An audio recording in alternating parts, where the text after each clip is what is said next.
This podcast is supported by listeners like you. We're grateful for your tax-deductible donation at newthoughtphilly.org or the link in the episode description.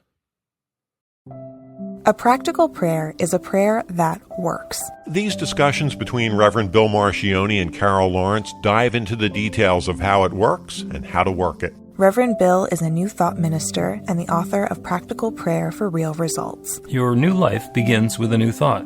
Carol Lawrence is on a spiritual quest, finding the New Thought teaching after decades on the pulpit in 3 different traditional denominations. I've got some questions. Together, they're exploring the philosophy and activities that come together from many of the world's religions to create the practical spirituality that is New Thought.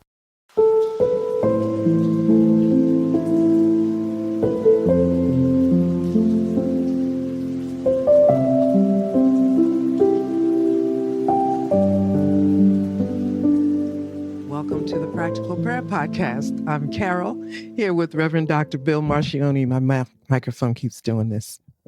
We're getting better. Well, then you get to fix it. And that, that's the same thing as in the teaching. You get to look a fact in the face or a microphone and the wobble and know something better. Yeah. So, and at some point you'll get a little screwdriver and tighten up the mic stand thing, and everything will be right in the world. Okay. See? Then I'm assigning you homework and telling you to get tools. Listen, I got a tool thing that's all mine, I All don't right. know if I ever told you I love tools. Oh, well, then you're in shape, because this is a relatively simple tool that should be right up near the top of the toolbox. It is. And I am very much looking forward to the conversation today because you have brought up something that is fundamental to the teaching, and that is the distinction between individualized and separate. Mm-hmm. And I think the way that I understood the question is that and I love the whereases that you're doing. Usually we get tripped up in the whereases where that's part of the assumption, but you went right to principle. We claim that there is one divine power and presence that is revealing itself as all of its creation. Everything is that one taking its own form. So we are each individualized expressions of the one. So we are that one, but we are also individualized. And the question comes up when we're talking about our connection with the one and our connection with each other and the apparent separation. How do you reconcile those? Mm-hmm. Did I get it right? Yes. Okay. Anything to add to the whereas? Well, the word dualism comes in, and that's part of what stirs up the pot a little bit. So if you could just refer to that in your response, that would be great. Okay. I have this absolute lifelong experience and belief that if I decide to lift my hand up, then my hand is going to go up. Mm-hmm. And if I decide to lift your hand up, then nothing's going to happen the same way. So that's where our idea of separation comes from, is that there's stuff that is definitely and clearly inside of my domain that is physically and experientially accessible to me. And there are other things which are not. And so there's this line between what's me or mine and what's not, what's somebody else's, yours or anybody else's. And there's a big planet that we live on, and there are, other planets in our solar system, and there are other solar systems in our galaxy, and there's more planets and more planets and more galaxies, and there's nothing I'm doing here that I have any reason to believe is affecting anything anywhere else other than inside of my little local sphere here on planet Earth. So how the heck can we be all aspects of one infinite creative power?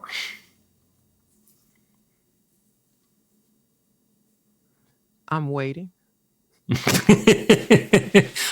I was looking forward to if you had a rebuttal to where I went with the question. No. and the point is, we are individualized, and we get to make our own choices, take our own actions, and learn stuff on our own. And the notion behind New Thought is that the system is set up that way to allow us to experience life as an individual. So there are people who have spoken with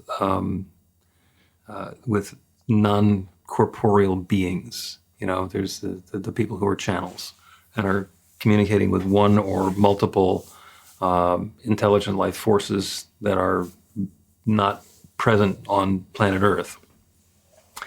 And there was a story some number of years ago about, this channeled presence once asked the person they were channeling with. They said, like, the sense of separation there is just awesome. Do you mind if we inhabit your sensory system so we can see what it's like?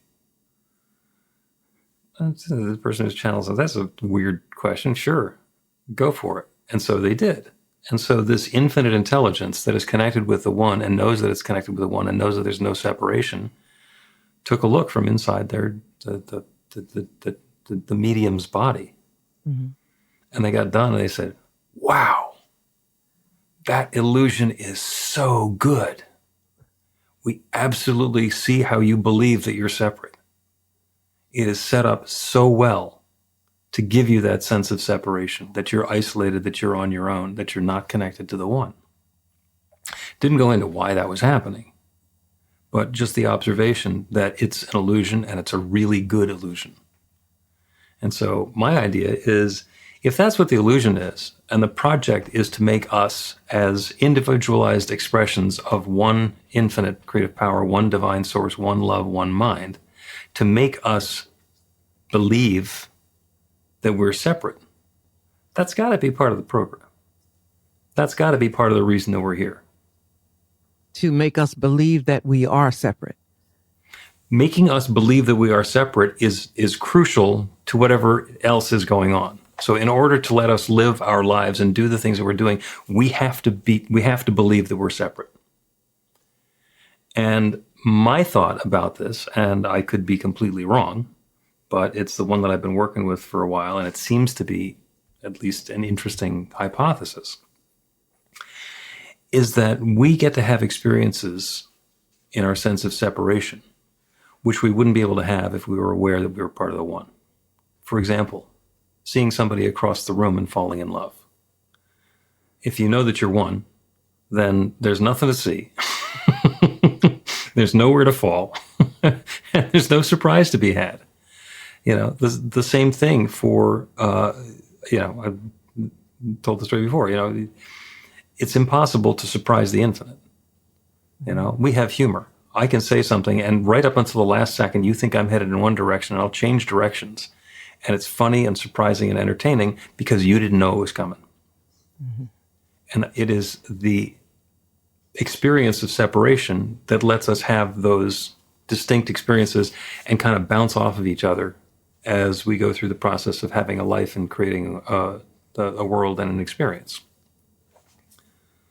So maybe it's just an exercise in what does it feel like to be an individual?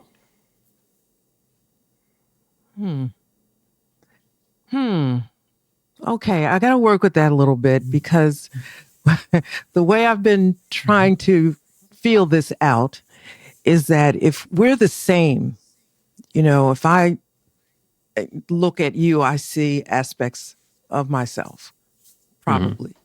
And I really, I parse things down and what is it that I'm seeing? Okay, let me say this. My sons were living with me for a little bit. And some things that I would see at first, like the first 2 weeks, freaked me way out. Just like, what? But then as I calmed myself down and whatever, I saw me. I saw myself in those aspects that were making me crazy, as well as the others. It's easy to see the stuff that you like about yourself in somebody else. It's just, right. Oh yeah, especially, so I'll just keep with my sons, Michael is like me in this way, Jonathan's like me in this way, and whatever. So that's okay. But when the other stuff started showing up, then I'm like, where did that come from? So I could say, well, yeah, that part came from my husband. That's his side, which is, It's his fault. yeah, it's his fault. But then and whether, he's got to look at his own whatever. But I said, no, let me pull this back because I'm seeing myself even in these things that I'm not fond of. Mm-hmm. And when I stood still and I looked, I saw it. I just saw it. In each one of them, they're whatever. Now, where does the individualization come from? I could see the oneness and the sameness, but the individualization seemed to come in the way they chose to respond to a given situation that may have been the same situation that I'm in the past or currently. Mm-hmm.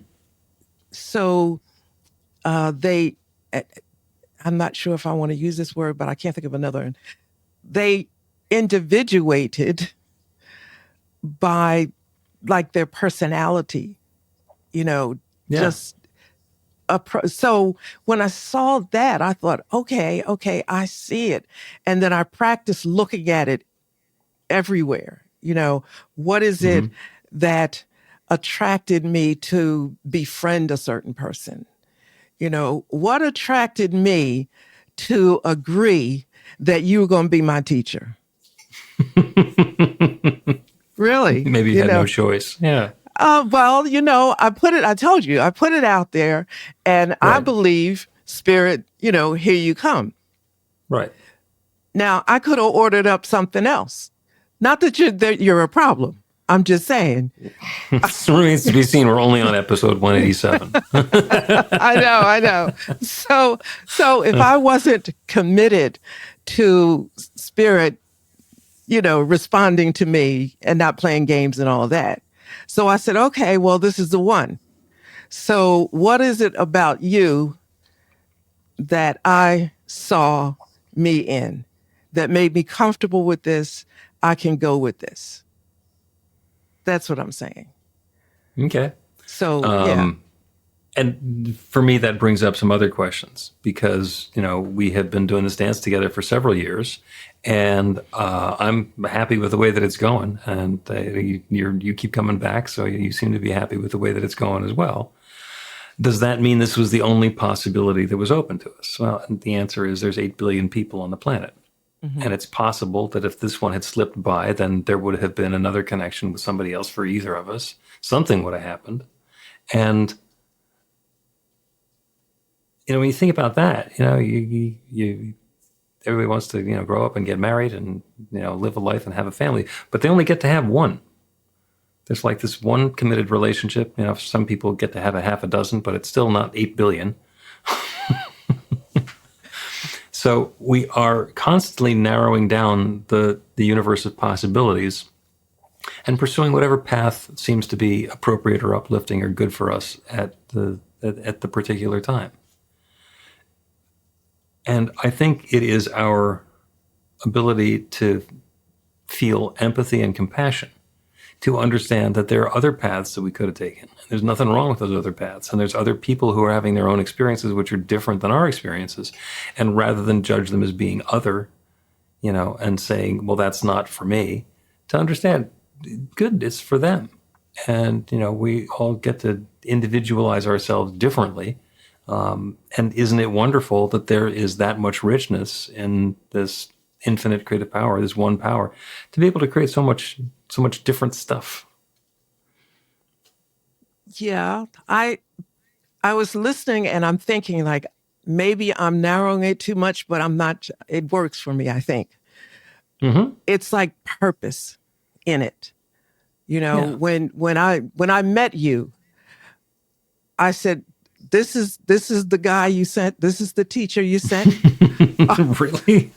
Well, and I didn't mean it the way it sounded. But no, I know exactly how you feel. It's like, because we've talked about that. It's like, yeah, really? Okay. That's what I was asking for. Jeez. Okay. Well, I was asking for whatever, the content or whatever. The package might have surprised me a bit, but then when I thought about it, I said, well, no, I get that too. So let's go.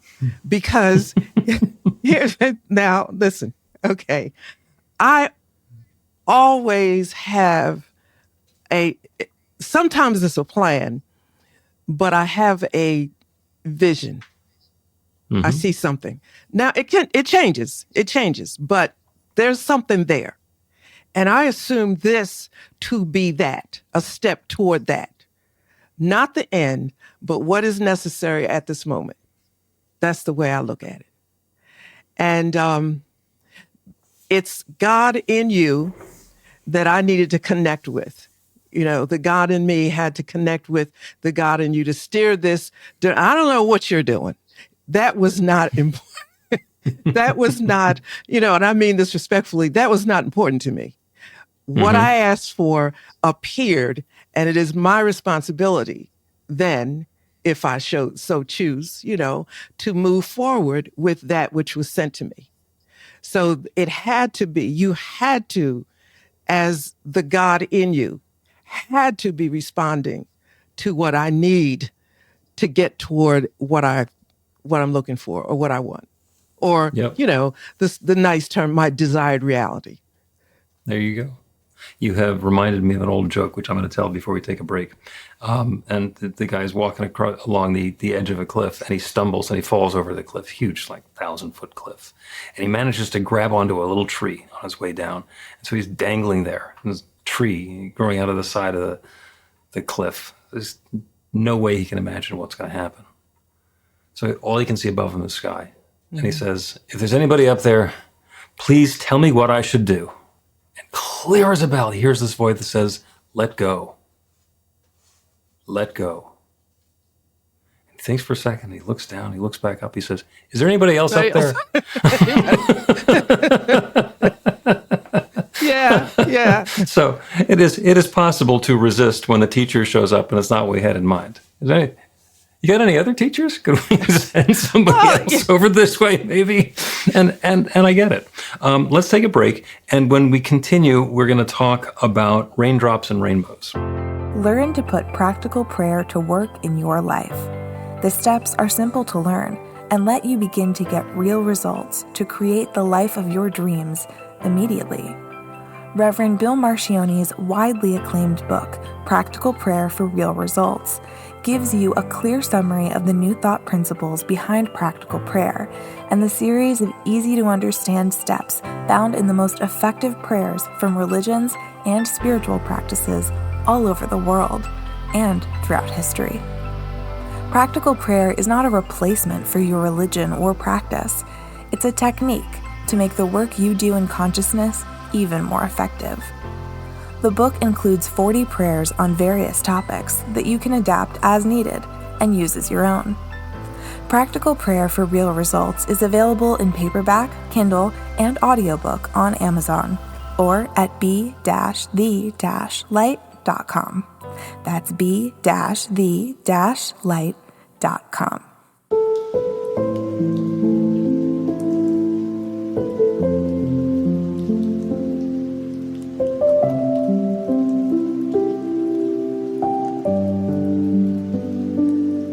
Welcome back to the Practical Prayer Podcast. I'm Carol, here with Reverend Dr. Bill Marcione. Having a wonderful conversation about the difference between individualized, as in individualized expressions of one infinite power, and separate. And it has so far been a wonderful conversation. And before the break, I promised that I would bring the conversation around to raindrops and rainbows, which seemed like to hit you as intriguing. Right before I went to the break. Yes, good word. So, and there are two metaphors that come to mind for me, and one is a prism. And we've all seen prisms, and the idea behind a prism is that you shine white like sunlight through it, and it breaks the sunlight up into the entire spectrum. And I have one of those hanging in my dining room, and it sort of swings around and catches the sunlight as it comes in and puts these rainbow-colored dots all over the room, which is very pretty. And I like that it's pretty, but I also love that the sunlight is the one. There's one beam of sunlight coming in, but there's a lot in it And by going through the refraction in the prism, we get to see the individualized components of it. This is red, this is green, this is blue, this is orange, this is indigo. This is the entire spectrum that's available there. And it divvies up the one into spots that show up looking different, even though they're all part of that one, that one ray of sunshine. And that is a wonderful metaphor for the difference between individualized and separate. So that's the rainbow part. And the raindrop part is, you can imagine, there's a rainstorm that's going on, and these droplets are falling out of the clouds, and there's a whole process that they go through, and turning into ice and then turning into water and whatever on the way down. But we've all been, in a rainstorm before, and those are individual droplets. You can watch the puddle and you can see the different droplets in the puddle. Or the ocean. You like the ocean. When the droplet falls into the ocean, what changes? Nothing. Well, it's no longer an individualized droplet, but it is still exactly what it was before it hit the surface. So those are two different expressions of exactly the same thing. And it's just what's changing is the context. So it started out being part of the climate, the meteorological experience that was going on. It started out being vapor, then it turned into rain, then it turned into the ocean. It's still water. And to whatever extent there was individuality in that one droplet of water, that individuality has merged into a different expression. But whatever was true of the droplet is still true. It just doesn't have sides anymore. I'm thinking of, I'm thinking of the creation story where, and as you were saying it, I'm thinking, okay, the creation story is that God created us after God's own image. So every part of us is some reflection of God in some way. And then there was down the road in the story, there's the breath of God, which is the life and everything else that is contained in it. So it's really difficult for me to see separateness, but I can see individualization in the sense that in the creating of the human, what's the point in rubber stamping it? Okay, we can create it, but there's a little bit of difference in the personality and stuff like the refraction. I have a vase in a window. It has all different colors in it, sun, yes, but each one of those little things are different that it shines through. And so it feels to me like that's who we are. We're all those different colors and flavors, but there's still a sameness about us. Maybe the material is the same, as in a tapestry or glass or whatever. And let me just say where this is coming from. There's so much unrest in the United States, and I'm trying, and it's working. I'm reconciling all of this to my belief. And I have to do that. I have to set my feelings aside so that I can see spirit. I can see God in this, and everything that I believed, does it all, when I lay it juxtaposed or lay it across, does it still come out the same? And it's hard, but there's behavior and what have you that to me is unrecognizable to myself or you or what I would see as God. But then there are other things, that my psychology nuggets of my psychology says, okay, well, what about this, Carol? Well, there's greed, there's fear, and all of that stuff, the human stuff, because we are spiritual beings having a human experience. So that stuff we have to cope with, and that's what makes it make sense to me. Yep. It's coming through the lens of all that we are, including those things that are human. Some are frailties, some are strengths. And I don't have the same fears as somebody else might have. And somebody might say, well, why? Why don't you? Because you're threatened just like everybody else. Well, in my history, as a Black woman, I've been a Black person, a Black female, then Black woman. Those are three separate stages, my whole life. So this stuff that people are afraid of, I've already had to deal with that. So I feel very free to see things in a different light because I'm not afraid of all that stuff that others are afraid of. It's always been. Do you know what I mean? And yeah. Yeah, and in that way you are individualizing the infinite because you're taking a bigger picture than what other people might feel confined to or might assume that you're confined to. So you said something really interesting about created in the image and likeness of God. And it made me think about whose idea of the image and likeness of God. If we're created in the image and likeness of God, is it based on what we think God is? Can't be. It has to be based on what God thinks God is. I think, and my response to that is it's maybe reverse engineering it. Because we can't, to me, it's the totality of what I can see that is Right. God, and recognizing there's more than that which I see. And I'm open to that. But what I'm looking at right now is as much God as I can see. And what's the problem here? The problem is the vessels or the stuff that comes with the human experience that's got things a little bit shook up. But on the other side, that's all external. That's going to be dealt with. I'm trying to keep my eye on what is unchangeable and what is, do you understand what I mean?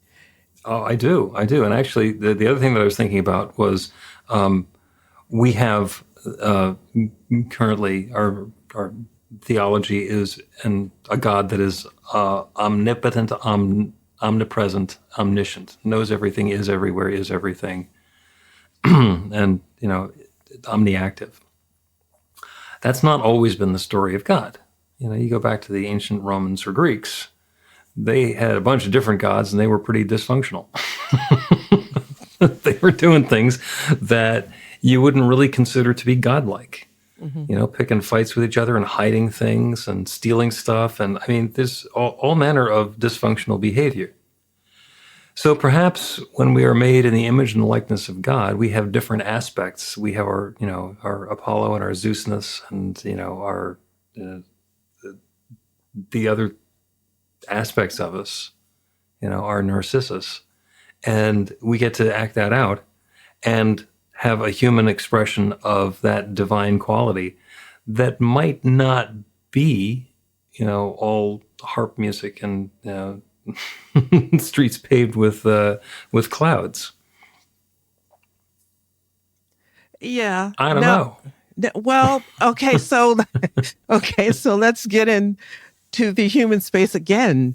No, it's not all harps and stuff like that. I don't think that there might be, but okay, we'll figure that out when we get there. But as humans, we have imagination. And, you have to forgive me because I just came off of several hours in Neville. So, oh, okay. So the word imagination is coming up in my mind.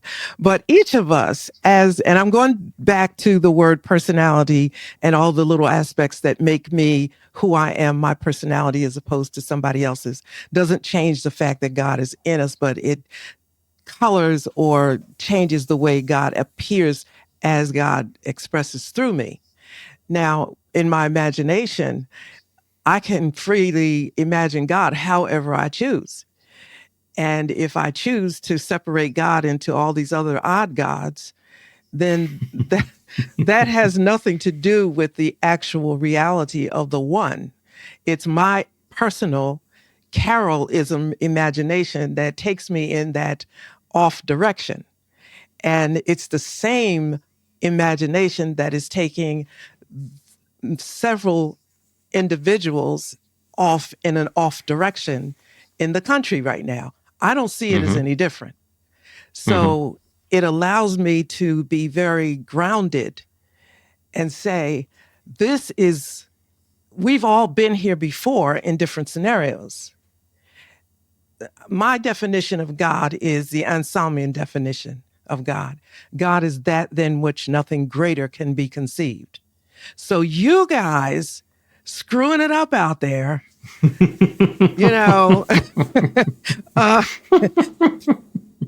okay, I know that there is a power greater than we are. I am, you are. And that's it. And I'll wait. I think we use the term collateral damage, I think last week. I regret that. I regret that there is already collateral damage. But as leaders of this belief that we have, I trust that there is power in the collective consciousness. I trust that. How long it's going to take, I don't know, but that's what I think. So, yeah. Yeah, and I agree with you. And the image and likeness of God, I think there are two pillars that we get to look at that way and to zero ourselves in. And the first one is, it is that highest, most idealized power that we can imagine, as you were speaking of, that which is nothing else is bigger. And tie that together with the golden rule of love thy neighbor as thyself. Whatever it is that I think God can create for me, am I okay with God creating that for and as other people? And that goes completely against grabbing power or the goodies or getting into some sort of a power differential. Because as soon as we want the same thing for other people that we want for ourselves, it levels everything out. And I think that brings it to a level of the divine. That is God showing up. And I think that if we use that as a guidepost, it can be pretty obvious when it's happening. And it can also be pretty obvious when it's not. Yeah. And I always, again, this is the psychology from whatever coming back saying, okay, but there's stuff in the human nature, for lack of better reference right now. There is fear, and fear is the one that jumps up at me the most every time I look at this situation. So what are people afraid of? And you can figure it out. I mean, it's not rocket science what people are afraid of. Yeah. And then there's greed. So that's something that has to be worked out on an individual internal level, as opposed to wanting to others to treat you, wanting us to be treated the same way because we care. I think fear distances people from their compassion, so they are, and I probably sound like I'm being compassionate because I am. Certain people are not in a place right now that they can even reach for that level of understanding. They can't do it. And it's no different than, people are saying so-and-so's awake and they have evolved. All of this, it happens when it happens, So the little powers that be right now are just so overwhelmed with fear, greed, and all the rest of that stuff. I can't expect them to see what is real. I can't expect that. Yeah. Yeah. But it is hard. It is hard to be looking towards the divine when you're lying in a hole with your hand over your head, hoping that the explosions are going to stop. Yeah. You hope, but I can't speak for anybody else, but I know that when I have been on the wrong track, like going 100 miles an hour in the wrong direction. Eventually, I get tired and just peter out, pass out, or whatever.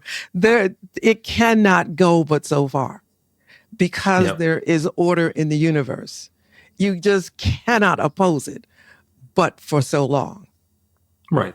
Oh, it's not as possible to just have an interesting run while it's going on.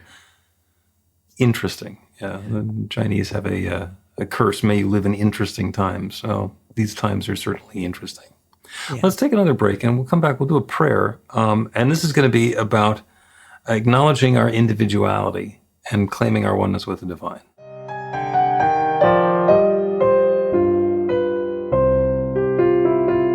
It's Reverend Bill letting you know that the Practical Prayer for Real Results class is now available on demand. That's right, you can take it at your own pace, anytime you want. All of the information is at bethelight.com. That's b-the-light.com. You know where to find that stuff. The class is 5 lessons, broken down into 18 modules, and you can take them at whatever pace is comfortable for you. As you work through the process, it starts out with the theory, goes into the practice, there are experiential activities and exercises, and at the end of the program, you will wind up with an understanding of how practical prayer works, and a practical prayer for yourself that will work to create transformation in your life. And as you know, it works for everything. Take a look at the class online at bethelight.com. There's a sample lesson so you can see how the class is going to work for you and then dive in. The great news is it's on sale now. You can register and save $20 off of the regular price. I'm looking forward to seeing you in class.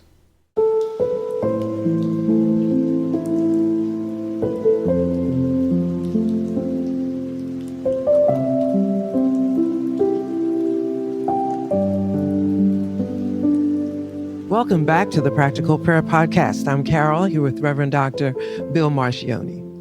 We've been having a wonderful conversation about the distinction between individualized expressions of the infinite and a sense of separation or being separate. And I think what we've covered is that both are possible. We can experience life as being separate from one another, of knowing that my physicality ends here and something else starts outside of there. And also the awareness that there is one power and presence and we're all part of that same one. So let's do a prayer. Let us do a prayer where we get to connect with our awareness of the infinite, where we get to become even more attuned to that divine power and presence that is within. Because it's a both and. We are each individualized expressions of the one. We are each using that one infinite creative power. We are each expressing that one divine love. We are each thinking with that one divine mind in a way that is particular and specific to us. That's just the way it works. And the prayer is to acknowledge that there is one power, one presence, one love, one source of everything. That one is sharing itself not with its creation, but as its creation. In the beginning, there was nothing but the one. There was that infinite divine presence. Whether it's the story of God in Genesis, of there was darkness and void, and God said, "Let there be." And the law started responding, "And there is. Let there be light, and there is light." The same story in quantum physics. In the beginning was the singularity and the Big Bang, and it began exploding and expanding and unfolding and interacting and reacting with itself to create everything that we know and everything that we experience in this manifest universe. The same story, told in different language on different timelines, but both point to the inescapable truth that there is one. Since the very beginning of time, there is one divine power and presence, one love, one source, one energy that is and has been sharing itself as its creation. Everything is that one, taking its own particular form. So everything that exists anywhere is part of that one and has to have come from that one. All of the energy, all of the matter, all of the intelligence, all of the love that exists anywhere in the universe is that one divine presence revealing itself. And since I know that one of the things that has been revealed is me, I am here. Each of us is here. And that means that we are that one expression unfolding in our own particular and specific way. So we all have that in common. We are all not just ideas in the mind of the infinite. We are the infinite taking form as us. Individualized and particularized. The particles that make up our bodies are distinct from the particles that make up other bodies. We are aware of our physicality. We are aware of our identity. We are aware of ourselves. We are aware of our relationship with other aspects of creation. So as we experience that separation, we can understand it to be the distinction of what the divine is presenting itself as me, as opposed to what the divine is expressing itself as someone else or something external. Those both can be true. Our senses can tell us that we are separate, and our awareness and our understanding can tell us that we are one. And there is always the opportunity for that divine power and presence to unfold through everything that we're doing, through everything that the people who surround us are doing, through all of the events and activities. That one is always poised and ready to create something new and wonderful. It is love unfolding. It does not have to unfold as a catastrophe or a disaster or a problem. It can certainly unfold as love and harmony and peace and uplift for us and everyone around us. So on behalf of each one who's listening, I claim that experience of uplift, of harmony, of peace of mind, of love unfolding, of good and more good pressed down and overflowing. And I know that that is as possible as anything else. So that is what I'm claiming, inviting that infinite creative power that creates everything to be creating this goodness now. That is the invitation. And I let that invitation loose into the same creative law that has been creating since the very beginning of time. And I know without any question whatsoever, it is creating this now for and through and as each of us. And so I let it be. I speak this word, I let it go, and I know it is. And so it is.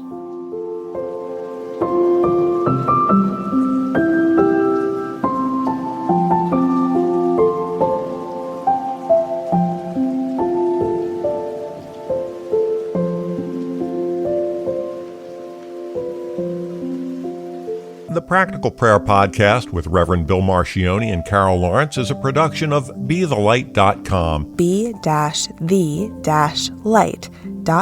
where you can find more information about practical prayer for real results. Our theme is by Music of Wisdom.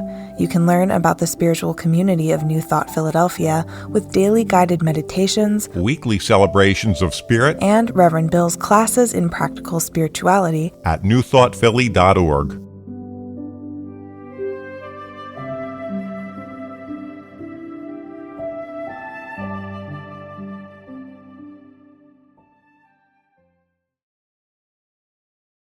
This podcast is supported by listeners like you. We're grateful for your tax-deductible donation at newthoughtphilly.org or the link in the episode description.